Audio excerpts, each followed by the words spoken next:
बिल्कुल कुलदीप, देखिए बदलाव की जहां तक बात है तो मामला काफी पेचीदा होता नजर आ रहा है। हालांकि इसके लिए हमें चुनावी नतीजों का इंतजार करना होगा। 1 जून को लोकसभा के चुनाव के लिए मतदान होना है हिमाचल में, और उसी दौरान जो चुनाव आयोग की घोषणा है उसके मुताबिक विधानसभा की खाली सीटों के लिए भी उसी दौरान चुनाव होना है। लेकिन अगर हम एक परम्यूटेशन कॉम्बिनेशन का एक जो गेस लगा के चलें, तो अगर इन सभी विधायकों को बीजेपी टिकट देती भी है और ये जीत भी जाते हैं तो भी आंकड़ा 34-34 के आसपास हिमाचल में बैठता है। अब उस स्थिति में क्या कुछ कानूनी इसके पीछे जो कानून क्या कहता है उससे ये जाहिर हो पाएगा कि हिमाचल में राजनीति और सरकार का स्तर क्या रह सकता है। क्योंकि समीकरणों की बात करें तो अभी हिमाचल में 25 सीटें कांग्रेस बीजेपी के पास है, 25 विधायक हैं, और 34 विधायक कांग्रेस के पास हैं।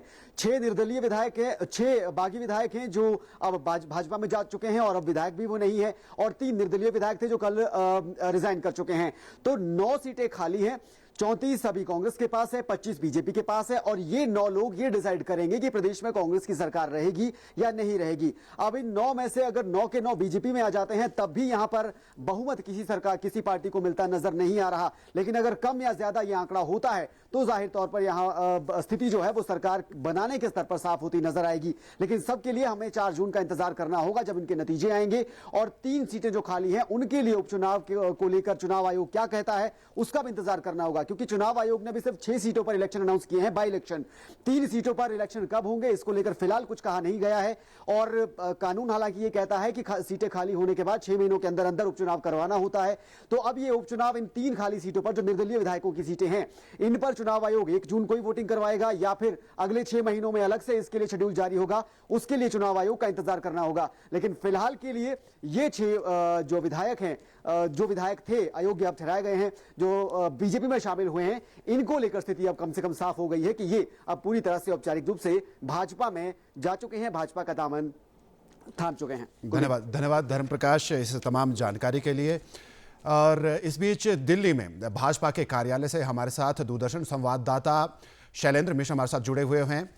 जी शैलेंद्र, अगर आप मुझे सुन पा रहे हैं तो क्या ताज़ा अपडेट है इस वक्त जो भाजपा कार्यालय से दी जा रही है, और क्या इन बागी विधायकों और निर्दलीय विधायकों के ऊपर आपके पास ताज़ा जानकारी मौजूद है? शैलेंद्र जी देखिए, जो 6 बागी विधायक कांग्रेस पार्टी के हैं वो औपचारिक तौर पर बीजेपी में शामिल हो चुके हैं। बीजेपी के केंद्रीय मुख्यालय में केंद्रीय मंत्री अनुराग ठाकुर और तमाम अन्य नेताओं की मौजूदगी में उनको पार्टी की सदस्यता दिलाई गई है।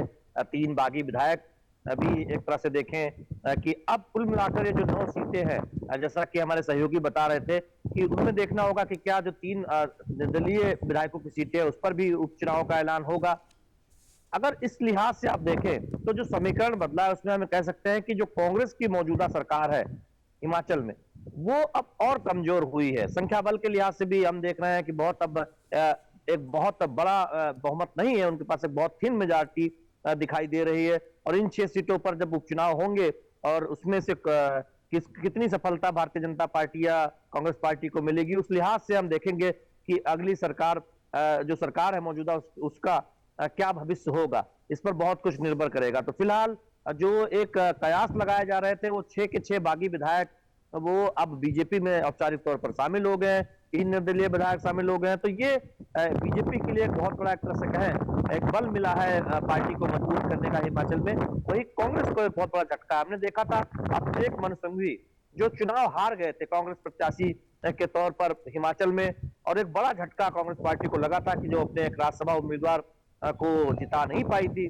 तो ऐसे में अब ये दूसरा बड़ा झटका है, क्योंकि ये कहा जा रहा था कि इन 6 बागी विधायकों की सदस्यता जाने के बाद मामला एक तरह से देखें तो कानूनी प्रक्रिया में उलझ गया था। लेकिन अब उन्होंने बीजेपी में शामिल होने का फैसला किया है। तो ऐसे में अब सभी पार्टियों का जोर यानी कांग्रेस और बीजेपी का जोर इस बात पर होगा कि उपचुनाव में उन सीटों पर जीत हासिल की जाए जहां पर ये चुनाव होने जा रहे हैं, क्योंकि उससे बहुत कुछ निर्भर करेगा कि कितनी स्थिरता जो मौजूदा कांग्रेस सरकार है उसमें देखने को मिलेगी। अगर इन 6 की 6 सीटों पर भारतीय जनता पार्टी जीत जाती है तो निश्चित तौर पर बहुत मुश्किल होगी। एक तरह से कहें कि कांग्रेस सरकार के दिन गिने चुने ही बचेंगे हिमाचल में। तो ऐसे में अब सभी का जोर होगा जो विधानसभा उपचुनाव है उस पर, बीजेपी का भी और कांग्रेस पार्टी का भी।